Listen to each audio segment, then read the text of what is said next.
పావలా శ్యామల గారు. ఈమె 1951లో జన్మించి 2026లో మరణించారు. అయితే ఈమె జీవితం నుంచి మనం ఏం నేర్చుకోవాలి ఏంటి అనేది మనం ఈ షార్ట్‌లో తెలుసుకుందాం. అయితే ఈమె దగ్గర దగ్గర దాదాపుగా ఒక 100-150 సినిమాలైతే చేసింది. ఈమెకి 2500 అవార్డులైతే వచ్చినియి. ఈమె దగ్గర డబ్బులు లేకపోయేసరికి వాళ్ళ కూతుర్ని చూసుకోవడానికి 2500 అవార్డులని అమ్మి ఆ వచ్చిన డబ్బులతో చూసుకున్న తర్వాత బతికున్నప్పుడు ఎవ్వడూ చూడలేదు భయ్యా. ఏ సినిమా ఇండస్ట్రీ వాడు చూడలే, ఎవ్వడూ చూడలే, ఏ డైరెక్టర్ చూడలే, ఎవ్వరూ చూడలే. అందుకని 2500 అవార్డులు అమ్ముకొని ఆ డబ్బులతో తన కూతురికి బాగాలేకపోయినా ఆమె చూసుకుంది. అందులో నిజాయితీ ఉంది. సో ఇందులో మనం గమనించాల్సింది ఏంటంటే, ఏ స్టార్ హీరో అయినా ఎవరైనా ఏ సినిమా ఇండస్ట్రీలో అయినా ఒక ఫామ్లో ఉన్నంత వరకే.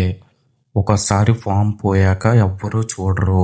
ఇప్పుడు చనిపోయిన తర్వాత ఏదో మీడియా ముందుకు వచ్చి షోయింగ్ చేసి 4 సార్లు 4 కెమెరాల ముందు దగ్గరికి వచ్చేసి వెళ్ళిపోయిన తర్వాత అంత సింపుల్ కాదు.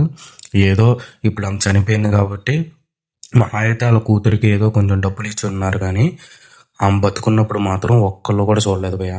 సో ఇలాంటి ఎంతోమంది ముసలవ్వలకి మీరు అలాగే జనాలు తోడుగా ఉంటే ఇలాంటి వాళ్ళని మనం బతికించుకోగలం. Thank you. ఇలాంటి ఎన్నో ఇంట్రెస్టింగ్ అప్డేట్స్ కోసం ప్లీజ్ సబ్స్క్రైబ్ మీ సాల్మన్ స్పాట్లైట్. Thank you.